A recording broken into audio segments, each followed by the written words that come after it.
Hello everyone, मेरा नाम है ऋतु प्रताप सिंह और आज के इस मैथमेटिकल सेशन में आपका मैं हार्दिक स्वागत करता हूं। हम पढ़ रहे थे क्लास 9 का पहला चैप्टर बोले तो संख्या पद्धति और लेक्चर नंबर 9 को चलिए शुरू करते हैं। आज की क्लास में हम क्या पढ़ने वाले हैं? हम पढ़ेंगे वास्तविक संख्याओं पर संक्रियाएं। इसका मतलब ये है कि वास्तविक संख्याओं को कैसे जोड़ेंगे, घटाएंगे, गुणा करेंगे या उनका भाग करेंगे। और आगे हम जानेंगे प्रश्नावली 1.5 के उदाहरण 12 से उदाहरण 16 को कैसे करेंगे। तो चलिए फिर शुरू करते हैं। सबसे पहले हम आते हैं कि भाई वास्तविक संख्याओं को जोड़ेंगे कैसे। अब वास्तविक संख्याएं हमने पढ़ी थी क्या क्या होती हैं, परिमेय संख्या और अपरिमेय संख्याएं। तो उस बारे में देखेंगे परिमेय और अपरिमेय संख्याओं का जोड़ कैसे होगा। इंग्लिश में बोले तो addition of rational and irrational numbers. इसको हम कुछ एग्जांपल्स के तौर पे समझते हैं, फिर आएगा हमें। जैसे सबसे पहला एग्जांपल हमारे पास में है कि भाई √2 प्लस √2 को ऐड करिए, इनको जोड़िए। अब कैसे जोड़ना रहेगा, यहां पे देखिए। आप ये मानिए कि √2 है, इसको इस तरह से ट्रीट करिए जैसे हमारे पास एक एप्पल है, एक सेब मान लीजिए और ये एक दूसरा सेब है। तो एक सेब प्लस दूसरा सेब कितने हो जाएंगे हमारे पास में? 2 सेब। उसी तरह से √2 प्लस √2 कितने √2 हो गए हमारे पास में? 2 √2। तो यहाँ पे इसको मैं ऐसे लिख दूंगा 2 √2 ऐसे हो जाएगा। फिर से एक प्लस दूसरा तो एक और एक 2 √2 इस तरह से हो जाएगा। अगला एग्जाम्पल जो है हमारे पास में वो है 2 √3 प्लस 1 √3। तो इसको आप कैसे समझोगे? ऐसे मानिए 2 Apple plus 1 Apple, 2 Apple plus 1 Apple कितने हो जाएंगे? 3 एप्पल। उसी तरह से 2 √3 प्लस 1 √3 तो 2 और 1 3। तो ये मेरे पास में आ जाएगा 3 √3। आपको बस ये क्या करना रहता है, सिंपल सा ऐड करना रहता है। अब ये जैसे जैसे मैं एग्जांपल्स देता जाऊंगा आप और बेहतर तरीके से समझते जाओगे कि इनको कैसे करना रहेगा। अगला एग्जाम्पल है मेरे पास में 8 √13 प्लस 6 √13। तो आप यहाँ पे देखिए 8 √13 यहाँ पर है और 6 √13 यहाँ पर है। तो टोटल √13 आपके पास में कितने हो जाएंगे? तो आप बोलोगे सर 8 और 6 14। तो हमारे पास में कुल मिला के आ जाएंगे ये 14 √13। बस ये चीज करनी रहती है। चलिए अगला उदाहरण देखते हैं। अगला उदाहरण है हमारे पास में √2 में 1 को ऐड करिए। ठीक है, √2 में 1 को जोड़ना है। आप बोले सर वो ये कुछ अजीब सा नहीं है? जैसे अभी तक तो हमारे पास था कि 2 √3 प्लस √3 हमने जोड़ दिया। सर यहाँ √2 है और यहाँ पे 1 है। 1 हमारे पास में परिमेय संख्या है, √2 हमारे पास में अपरिमेय संख्या है। इनको कैसे जोड़ें? तो सबसे पहले आप ये देखिए कि भाई √2 के बारे में हमने एक चीज जानी थी कि √2 जो होता है वो बराबर होता है 1.414 और उसके आगे 3 बिंदियां लगा दो। हमें पता है ये अपरिमेय संख्या है, ये अशांत अनावृत्ति यहाँ पे रहता है, तो ये चलता जाएगा, इसका कोई अंत नहीं है। तो सबसे पहले मैं क्या करता हूं, आपको फील कराता हूं कि आखिर ये √2 प्लस 1 है क्या।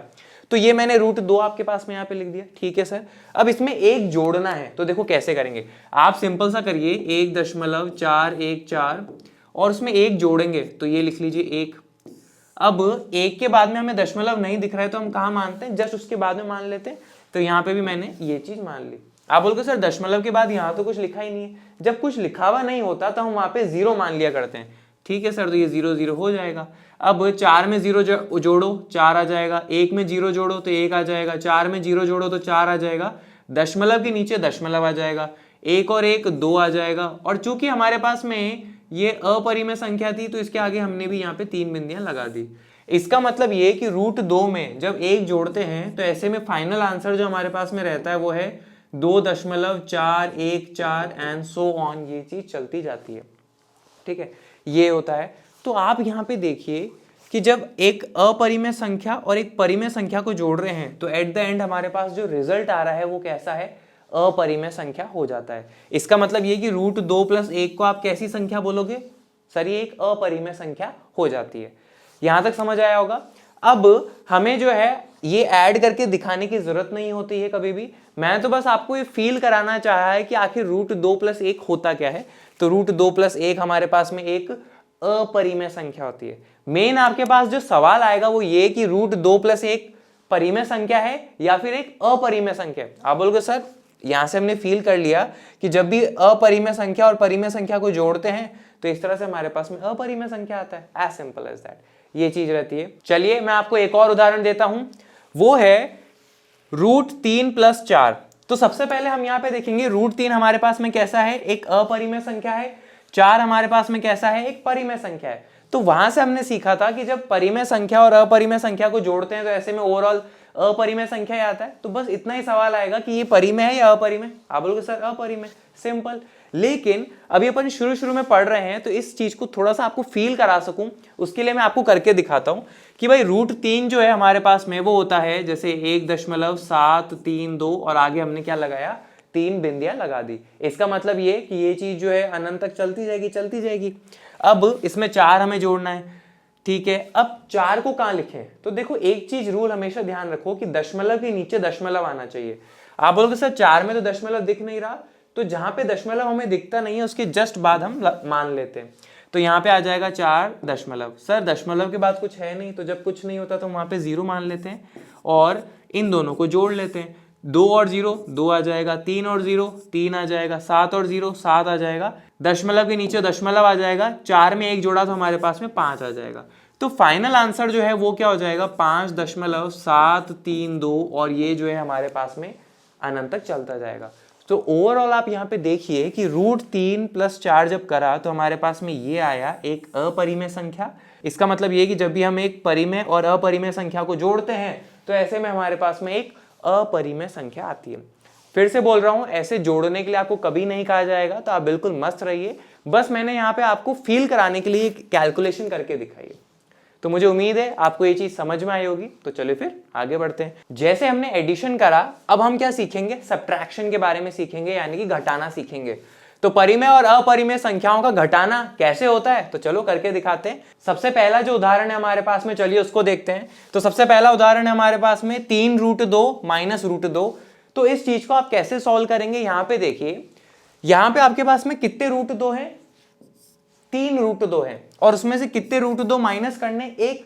तो 3 में से 1 गए तो कितना बचा, 2। तो आपका जो फाइनल आंसर है वो हमारे पास में कितना आ जाएगा, 2√2। ये हमारे पास में फाइनल आंसर है।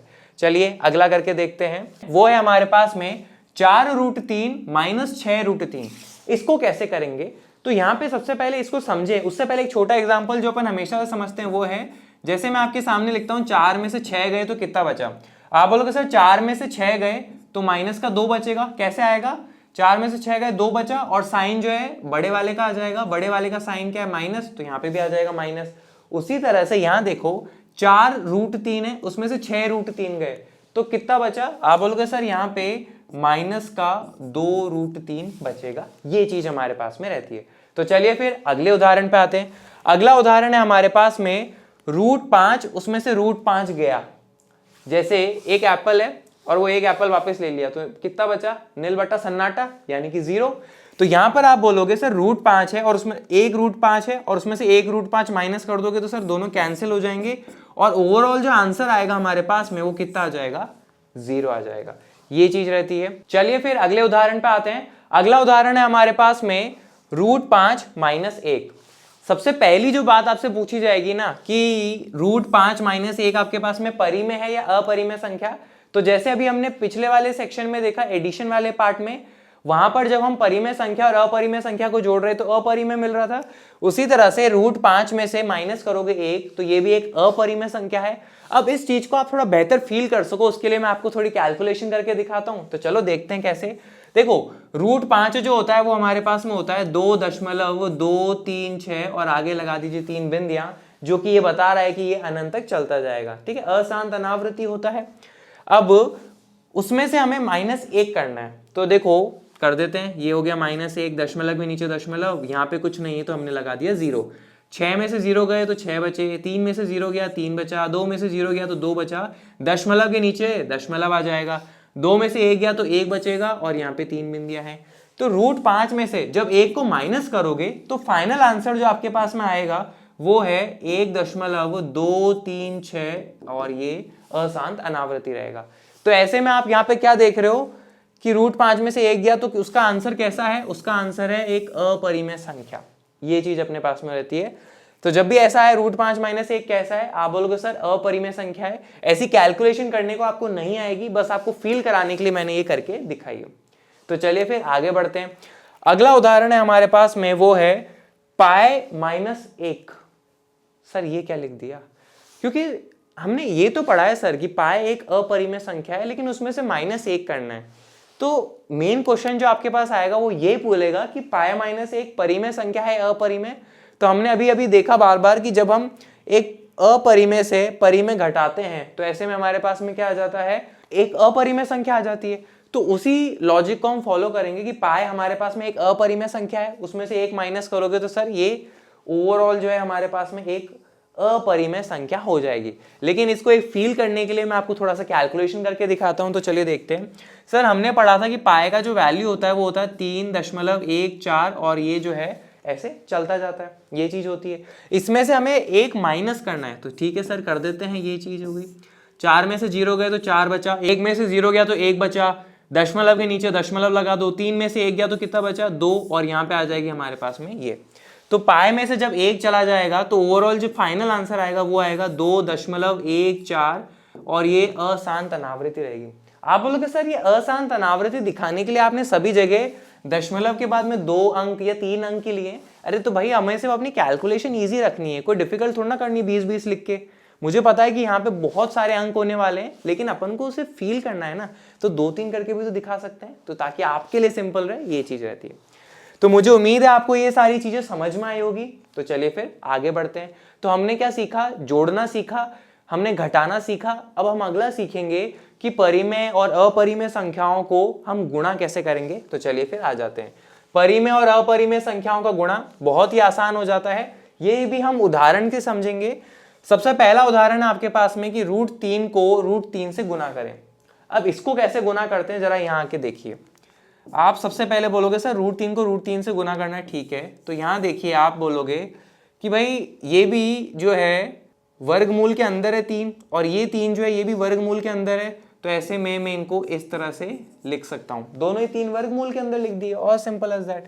अब यहाँ पे आप क्या देख रहे हो कि 3 का पेयर बन रहा है, जोड़ा बन रहा है, तो ऐसे में वो वर्गमूल के बाहर आ जाएगा। तो यहाँ पे आप क्या करिए, 3 को बाहर लिख दीजिए, और 3 जो है हमारे पास में इसका फाइनल आंसर हो जाता है। और हमें पता है 3/1 क्या है, एक परिमेय संख्या है, ये चीज रहती है।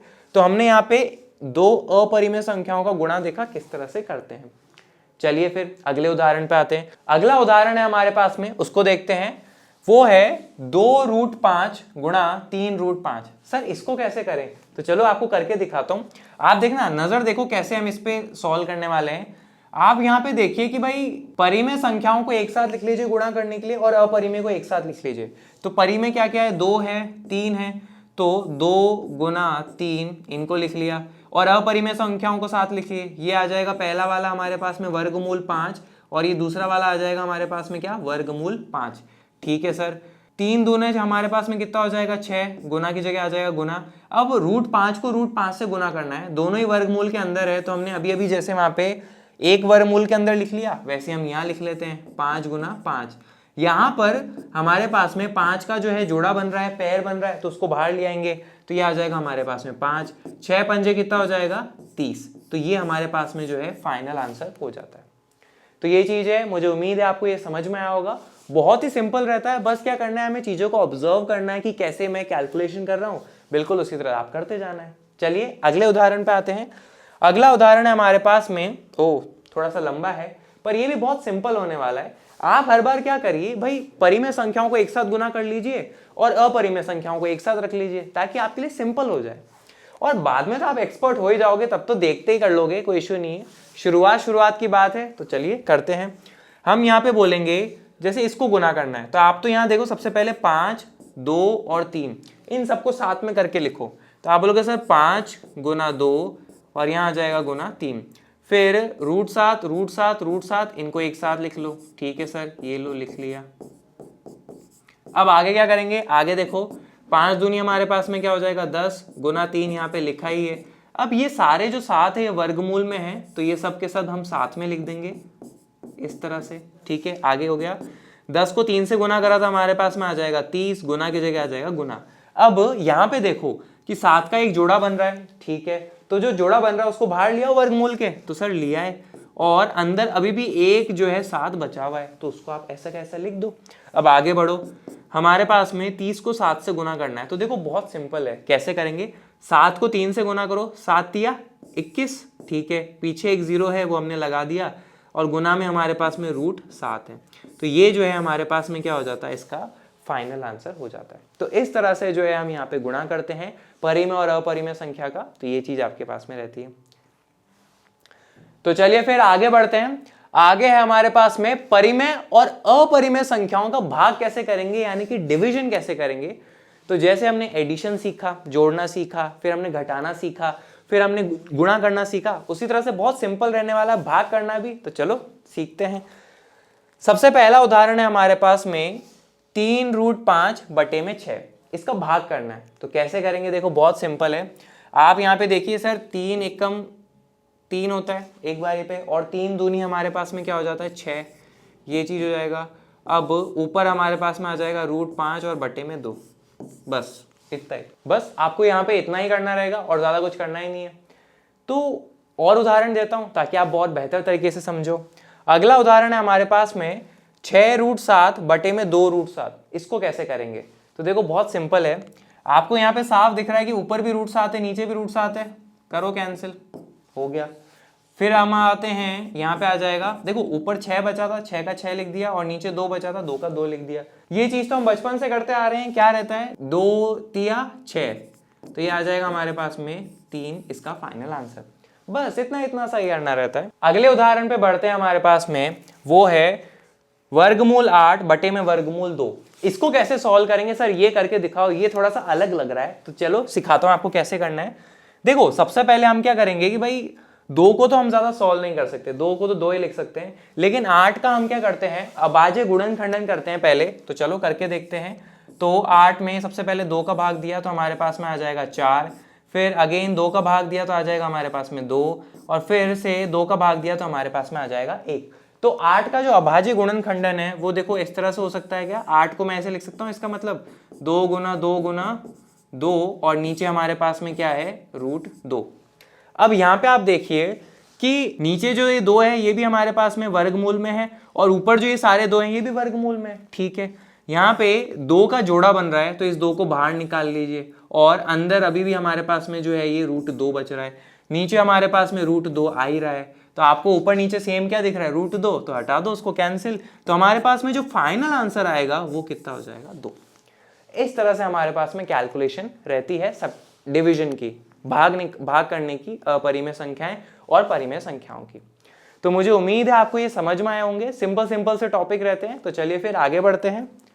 सबसे पहले हमें देखना होगा प्रश्नावली 1.5 का उदाहरण 12। बहुत ही सिंपल होने वाला है। तो देखो क्या लिखा है, जांच कीजिए कि √5 7 बटे √5 √2 + 21 और π-2 अपरिमेय संख्याएं हैं या नहीं है, चेक करना है। तो देखो कैसे चेक करेंगे। देखो सबसे पहले हम अगर बात करते हैं √5 की, तो √5 को हम ज्यादा सिंप्लीफाई नहीं कर सकते हैं। ठीक है, हम इसको और सरल नहीं बना सकते। अगर आप चेक करो तो भाई 5 को ज्यादा से ज्यादा 5 गुना 1 लिख सकते हो। यहाँ पे हमारे पास में कोई जोड़ा या पैर भी नहीं बन रहा जिसको हम वर्गमूल से बाहर निकाल लें। कहने का मतलब है हम √5 का कुछ नहीं कर सकते, और ये चीज कई बार डिस्कस भी करी है हमने। तो ये फाइनली हमारे पास में कैसी है, ये एक अपरिमेय संख्या का उदाहरण है। अगला है हमारे पास में 7 बटे √5। सर इसके बारे में क्या कहोगे, 7 बटे √5 कैसा है। तो ये भी हमारे पास में एक अपरिमेय संख्या का उदाहरण हो जाता है। अगला है हमारे पास में √2 + 21। अब देखो √2 हमारे पास में अपरिमेय संख्या है, उसमें 21 जोड़ोगे तो √2 का हमने पता है 1.414, फिर अनंत तक चलता रहता है, एंड सो ऑन, ये सब चीज रहती है। उसमें 21 जोड़ोगे तो भी फाइनल आंसर तो अपरिमेय आना है। तो ये भी हमारे पास में एक अपरिमेय संख्या का उदाहरण है। फाइनली है हमारे पास में π-2।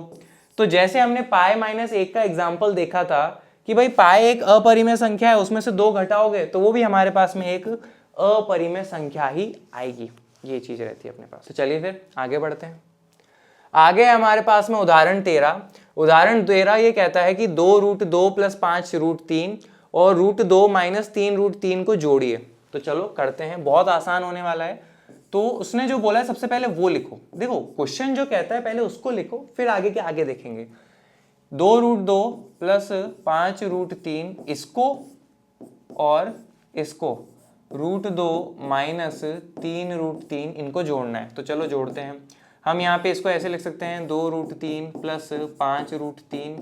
अब प्लस हमारे पास में क्या हो जाएगा, प्लस हो जाएगा, प्लस माइनस हमारे पास में क्या हो जाएगा, माइनस हो जाएगा, तो -3√3। यहाँ पर देखिए 2√3 और √2 इनको जोड़िए तो हमारे पास में जो फाइनल आंसर आएगा वो कितना आ जाएगा, 2√2 प्लस 1√2, तो ये आ जाएगा 3√2। फिर इनको जोड़िए 5√3 और माइनस का 3√3, तो 5 में से 3 गए तो कितने √3 बचे, 2, तो ये आ जाएगा हमारे पास में प्लस का 2√3। और हमें पता ही है कि साइन जो हमेशा बड़े वाले का आता है, तो बड़ा वाला ये है तो इसका साइन आ गया प्लस। तो ये हमने फाइनल आंसर इसका निकाल लिया। चलिए फिर अगले उदाहरण पे आते हैं हम। अगला उदाहरण है हमारे पास में 14, 6√5 को 2√5 से गुणा कीजिए। गुणा करना है तो देखो कैसे करेंगे, इसका मतलब ये 6√5 को गुणा करना है 2√5 से। बहुत आसान है, आप तो क्या करिए, परिमेय को गुणा कर लीजिए और अपरिमेय को कर लीजिए। तो चलो करते हैं। 6 लिखा है तो 6 को हम 2 से गुणा कर लेते हैं। फिर √5 हमारे पास में 2 बार लिखा है तो 2 बार कर लेते हैं। 6 दूनी हमारे पास में कितना हो जाएगा, 12 हो जाएगा। √5 और √5 है तो इसको मैं ऐसे लिख सकता हूँ 5 गुना 5, और 5 का यहाँ पे क्या बन रहा है, जोड़ा, तो ये बाहर आ जाएगा वर्गमूल के, तो यहाँ पे लिखेंगे 5। 12 पंजे हमारे पास में कितना हो जाएगा, 60। ये हमारे पास में फाइनल आंसर हो जाता है। ठीक है, सिंपल सा एग्जाम्पल था। तो चलिए आगे बढ़ते हैं। अगला है हमारे पास में उदाहरण 15। वो कहता है 8√15 को 2√3 से भाग दीजिए। तो चलो देते हैं, क्या 8√15 को 2√3 से भाग दीजिए। देखो जितना आपको समझ आ रहा है पहले वो करिए। आपको यहाँ पे दिख रहा है कि सर ये 2 से डिवाइड हो सकता है, 2 से भाग दे सकते हैं, तो 2 एकम 2 और 2 चौके 8, तो यहाँ पे मैं लिखूंगा 4√15 और नीचे हमारे पास में √3 आ ही रहा है। सर अब आगे क्या करें, तो अब हम क्या करेंगे, 15 का अभाज्य गुणन खंडन करेंगे। तो 15 जो है 3 के पहाड़े में आता है, कितने बारी पे, 5 बारी पे। फिर 5 जो है 5 के पहाड़े में आता है 1 बारी में। तो 15 का जो गुणन खंडन है हमारे पास में वो क्या हो जाएगा, 3 गुना 5 और नीचे हमारे पास में √3 है ही। आगे आइए यहाँ पे मैं लिख सकता हूँ 4, √3 गुणा 5 में है तो इसको मैं ऐसे लिखूंगा, देखो √3 गुणा 5, और इसका उल्टा अपन कर ही रहे हैं। √3 गुणा 5 अलग अलग करके लिखा है, यहाँ पे 7 करके लिखा हुआ है, और यहाँ पे भी गुना है ही, और नीचे हमारे पास में √3 है। आप बोलोगे सर √3 सेम दिख रहे हैं तो हटा दो। फाइनल आंसर जो हमारे पास बचेगा वो क्या होगा, तो देखो 4 को √5 से गुणा करो तो आ जाएगा हमारे पास में 4√5। ये हमारे पास में इसका फाइनल आंसर हो जाता है। तो इस तरह से हमने उदाहरण 15 जो है वो भी कर लिया है, अपनी एनसीईआरटी की किताब का ही करा है। तो मुझे उम्मीद है आपको यहाँ तक समझ में आया होगा। तो चलिए फिर आगे बढ़ते हैं। अगला टॉपिक जो अपने पास में होने वाला है वो है बीजीय सर्व समीकरण। इनके बारे में हम अपनी छोटी क्लासेस के अंदर काफी बार पढ़ के आ चुके हैं, तो एक बार रिवीजन कर लेते हैं क्योंकि ये हमारे आगे बहुत काम आने वाली है। तो चलिए देखते हैं। सबसे पहली जो सर्व समीकरण हमारे पास में वो है a प्लस बी का होल स्क्वायर बराबर a square plus 2ab plus b square. दूसरी सर्व समीकरण में देखो यहाँ पर प्लस का साइन है और यहाँ पे हमने माइनस का साइन लगा रखा है और कुछ अंतर नहीं है, तो ये है a माइनस बी का होल स्क्वायर बराबर a square minus 2ab plus b square. तो देखो अंतर कहाँ आ रहा है, यहाँ पे प्लस का साइन और यहाँ पे प्लस का साइन, यहाँ माइनस का साइन और यहाँ माइनस का साइन, बाकी सब जगह सेम है। तो ठीक है, तो ये दोनों सर्व समीकरण याद करना हमारे लिए बहुत आसान हो जाता है। ठीक है, और लास्ट जो हमारे पास में सर्व समीकरण हो जाती है वो है a square minus b square बराबर a plus b into a minus b. तो ये सर्व समीकरणों का इस्तेमाल जो है हम आगे क्वेश्चंस में करने वाले हैं और हमारे लिए हेल्पफुल भी रहेगा। और जिन बच्चों को ये चीज याद नहीं है तो आपके लिए एक सिंपल सा काम क्या करना है, आप 10-10 बार हर एक सर्व समीकरण को लिख लीजिए ताकि आपको बेहतर तरीके से याद हो सके। तो चलिए ठीक है, फिर आगे बढ़ते हैं। आगे है हमारे पास में उदाहरण 16। अब वो सर्व समीकरण इस उदाहरण 16 में ही आगे काम आने वाली है, वो जब काम आएगी तब मैं आपको सिखा दूंगा। चलो पहले यहां देखते हैं क्या करना है। निम्नलिखित व्यंजकों को सरल कीजिए। अब ये सरल करने का मतलब क्या होता है, ठीक है, तो वो जैसे जैसे मैं सॉल्व करके दिखाऊंगा आपको आइडिया लगता जाएगा। जैसे यहाँ लिखा है हमारे पास में कि भाई 5 प्लस √7 को, अगर यहाँ कुछ नहीं लिखा होता तो ऑब्वियसली गुणा की बात करी होती है, गुणा करना है 2 प्लस √5 से। सर इसको कैसे करें, तो देखो कैसे करोगे आप। सबसे पहले क्या करिए, इस 5 को पकड़िए, इस 5 से इस पूरे को गुणा करिए, 2 प्लस √5, ठीक है। फिर ये प्लस रूट का 7 लिखिए और इस प्लस के √7 से इस पूरे को गुणा करिए, 2 प्लस √5। ये चीज रहती है हमारे पास। फिर से हमने पहले वाले को इस पूरे से गुणा करेंगे, फिर दूसरे वाले से इस पूरे को गुणा करेंगे। देखो यही तो करा है, पहला वाला और पूरे से गुणा कर रहे हैं, फिर दूसरा वाला और बाकी बचे हुए से गुणा कर रहे हैं, ये चीज रहती है। चलो करते हैं। 5 को 2 से गुना करेंगे तो आ जाएगा हमारे पास में 10। अब यहाँ पे 5 जो है ये भी प्लस का साइन के साथ है और रूट 5 जो है ये भी प्लस का साइन के साथ है। इन दोनों को गुणा करेंगे तो फाइनल आंसर में जो साइन आएगा वो प्लस आएगा। 5 को रूट 5 से गुना करा तो हमारे पास में आ जाएगा 5 रूट 5 आ जाएगा। आगे देखिए ये भी प्लस का और ये भी प्लस का, तो गुना करने में प्लस ही आएगा। 2 को रूट 7 से गुना करेंगे तो हमारे पास में आ जाएगा 2 रूट 7। ये भी प्लस का और ये भी प्लस का, तो यहाँ पे प्लस लिखिए। दोनों को गुना करेंगे तो हमारे पास में देखो क्या आएगा। आप बोलोगे सर रूट 7 को गुणा करेंगे रूट 5 से, तो वो हमारे पास में कुछ ऐसा आ जाएगा 7, और ये दोनों ही वर्गमूल के अंदर है, तो इस तरह से मैं लिख सकता हूँ। चलो आगे लिखते हैं। ये आ जाएगा 10 प्लस 5 रूट 5 प्लस 2 रूट 7, और यहाँ पे आ जाएगा वर्गमूल के अंदर 7 पंजे 35।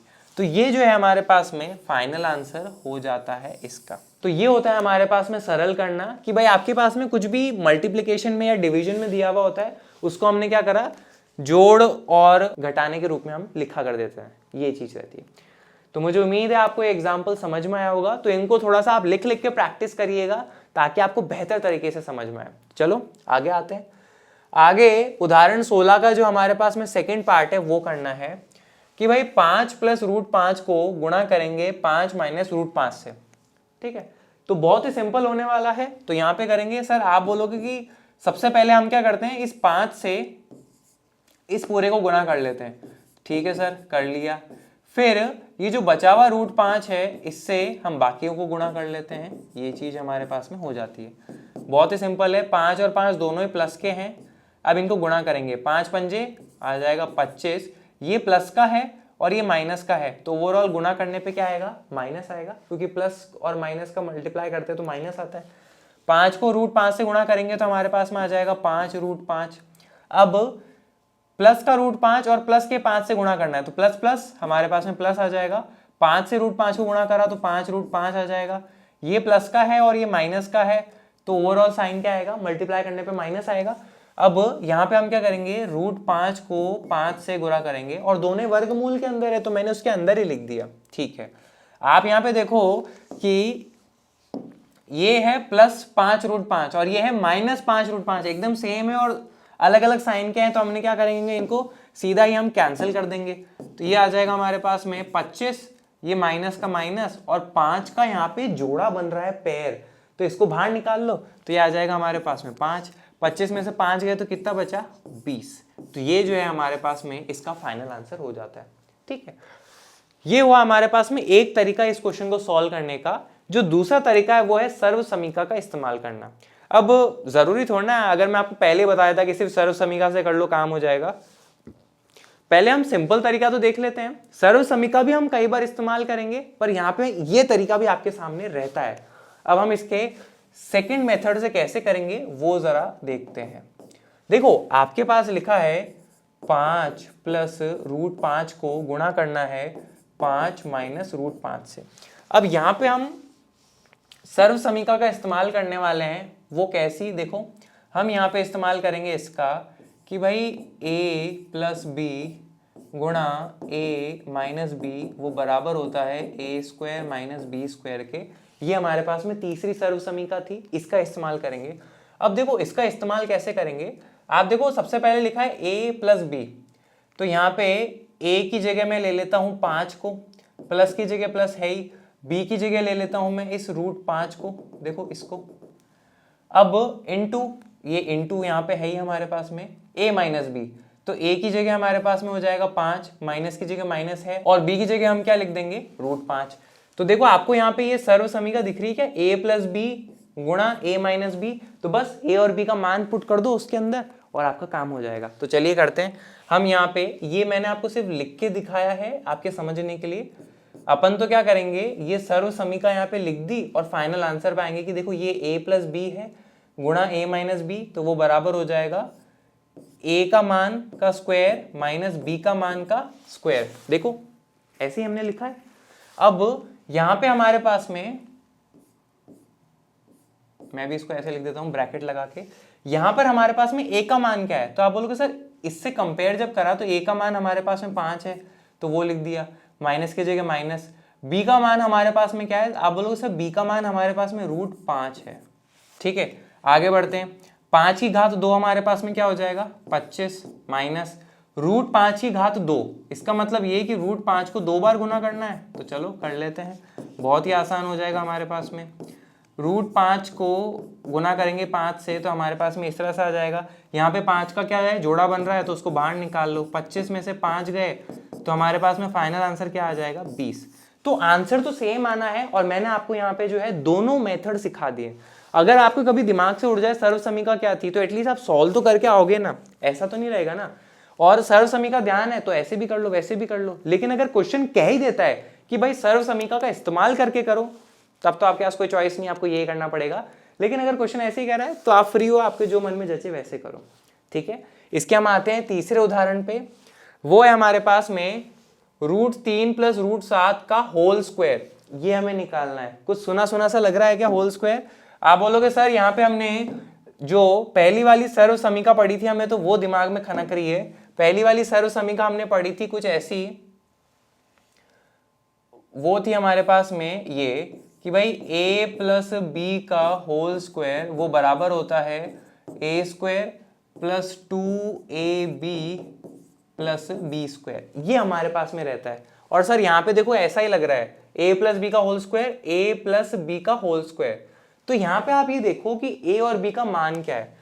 तो a की जगह तो ये है हमारे पास में √3, बीच में प्लस है तो यहाँ पे भी प्लस है, और b की जगह हमारे पास में क्या है √7। तो बाकी अपन कर लेते हैं। तो चलो इसको आप लिखोगे, आप यहाँ राइट साइड में सर्व समीकरण लिख के दिखा दोगे कि ऑब्वियसली हम इसका इस्तेमाल कर रहे हैं। a + b का होल स्क्वायर बराबर है a² के, तो देखो यहाँ ऐसा आ जाएगा a का मान उसके ऊपर स्क्वायर प्लस 2, a का मान b का मान, तो a का मान यहाँ आ जाएगा, यहाँ पे b का मान आ जाएगा प्लस की जगह प्लस, फिर b का स्क्वायर मतलब b का मान का स्क्वायर। ठीक है, ये मैंने क्या करा स्ट्रक्चर बना दिया ताकि आप उसके अंदर बस फिट कर दो। तो a का मान क्या है हमारे पास में √3, तो देखो यहाँ पे √3 लिख दिया। a का मान क्या है √3, तो ये लिख दिया। b का मान क्या है √7, ये लिख दिया। और यहाँ पर b का मान क्या है हमारे पास में √7, ये लिख दिया। अब √3 का स्क्वायर करेंगे तो क्या आ जाएगा हमारे पास में 3 आ जाएगा, प्लस 2 को लिखा 2। अब देखो √3 और √7 को गुणा करना है, दोनों ही वर्गमूल में है तो वर्गमूल के अंदर ही लिख लो 3 × 7, प्लस की जगह प्लस, √7 का स्क्वायर करेंगे तो आ जाएगा हमारे पास में 7, 7 और 3 को जोड़ा तो 10 प्लस 2, 7 ही हमारे पास में आ जाएगा 21। तो ये हमारे पास में जो है इसका फाइनल आंसर हो जाता है। तो काफी सिंपल रहती है सर्व समीकरण, 10 बार लिख लेगा आपको पक्का याद हो जाएगा। और इस तरह से देखो, एक बार क्या करो यहाँ पे हम सर्व समीकरण लिख लेंगे, फिर कंपेयर करते हैं कि भाई a का मान क्या है, b का मान क्या है, प्लस की जगह प्लस, और फिर आप पुट करिए। शुरू में थोड़ा दीजिए टाइम, फिर आपको दिमाग अपने आप ही उसको देखते समझ आने लग जाएगा इसको कैसे करना है, तो वो समय के साथ हो जाएगा, बट अभी ऐसे करिए। चलिए फिर आगे बढ़ते हैं। चौथा उदाहरण है हमारे पास में √11 - √7 को गुणा करना है √11 + √7 से। गौर करना जरा, तीसरी वाली सर्व समीकरण जैसी नहीं लग रही? हाँ सर आइडिया तो लग रहा है, देखो कैसे कि सर वहां पे हमने पढ़ा था a - b को अगर मैं गुणा करता हूं a + b से तो वो बराबर होता है a की घात 2 - b की घात 2, ये पढ़ा था। तो यहाँ पे देखो सर a - b मतलब कि a की जगह तो मेरे पास में क्या आ रहा है √11, फिर माइनस की जगह माइनस आ रहा है, b की जगह क्या है मेरे पास में √7 है। ठीक है सर, फिर ये गुणा की जगह गुणा है, फिर a की जगह √11 है मेरे पास में, प्लस की जगह प्लस है, और b की जगह मेरे पास में क्या है √7 है। तो ये मेरे पास में इस सर्व समीकरण का उल्टे हाथ की साइड लिखी हुई है, हम फाइनल आंसर सीधा हाथ साइड लिख देते हैं। तो चलो आ जाओ, आप बोलोगे सर ये बराबर होगा a का मान की घात 2 माइनस b का जो भी मान होगा उसकी घात 2। देखो a का जो मान है उसकी घात 2 माइनस b का जो मान है उसकी घात 2। a हमारे पास में क्या है, a हमारे पास में है √11 लिख दिया, b हमारे पास में क्या है √7 वो लिख दिया। अब √11 का स्क्वायर करोगे तो आ जाएगा हमारे पास में 11, √7 का स्क्वायर करोगे तो आ जाएगा हमारे पास में 7, 11 में से गए 7, तो बोलो कितने बचे, तो 11 में से 7 गए तो आप बोलोगे सर 4 बचेंगे ना। तो ऐसे हम सर्व समीकरणों का इस्तेमाल कर सकते हैं। एक मेरी आपके लिए एडवाइस रहेगी छोटी सी, आप इन तीनों सर्व समीकरणों को अच्छे से लिख लीजिएगा, क्योंकि भविष्य में हमारे पास में कुछ और सर्व समीकरण आएंगी ताकि हम और नई नई चीजें जान सकें, तो आपके लिए काफी अच्छा रहेगा। तो मुझे उम्मीद है आज जो हमने पढ़ा वो आपको सारा समझ में आया होगा और अगली क्लास में हम पढ़ेंगे परिमेयकरण के बारे में, उदाहरण 18 से 20 करेंगे और रूट x के रूप की संख्या का संख्या रेखा पर निरूपण भी सीखेंगे। आपके किसी भी तरह के डाउट्स होते हैं, फीडबैक और सजेशंस होते हैं, कमेंट बॉक्स में डाल दीजिएगा। Thank you very much.